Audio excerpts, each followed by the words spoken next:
होइन म सोची सोची हैरान भएको छु कि यस्तो राम्रो घरमा म एकजना नराम्रो मान्छे चाहिँ कसरी आइपुगेँ बिहे गरेर भने क्या।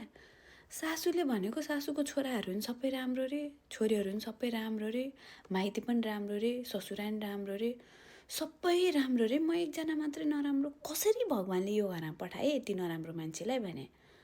ए साँच्ची ऊ के अरे आमाजुको घर पनि राम्रा छैनन् रे के, सासू ससुरा आमाजुको नन्दा आमाजु कोही राम्रा छैनन् रे। फेरि हाम्रो आमाजु चाहिँ राम्रो छन् है, सासूले भन्नुभयो। कुरा गरे सुनेको थिएँ मैले, गतिला कोही छैनन् रे। यही घर मात्र कसरी भगवान्ले यति राम्रो बनायो, फेरि यस्तो राम्रो घरमा मलाई कसरी पठायो।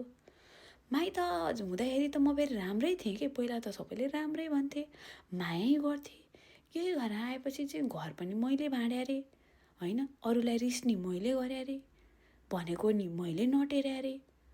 के हो बुझ्नै सके होइन कि मैले त। ए थाहा भयो, अनि म त बुहारी पो त कहाँ राम्रो हुन्छु त नि, बल्ल सम्झेँ। बुहारी राम्रो भएको अहिलेसम्म थाहा पाउनु भएको कुनै घरमा, त्यो घरको मान्छे मात्र राम्रा हुन्छन्, बुहारी त आफ्नो छोरी बिहे गरेर पठाएको घरको सबै नराम्रो हुन्छन्, आफ्नै छोरी मात्र राम्रो हुन्छन्। यो त भगवान्ले लेखेर पठाएको के घर घरमा। म फेरि सोची हैरान भएको।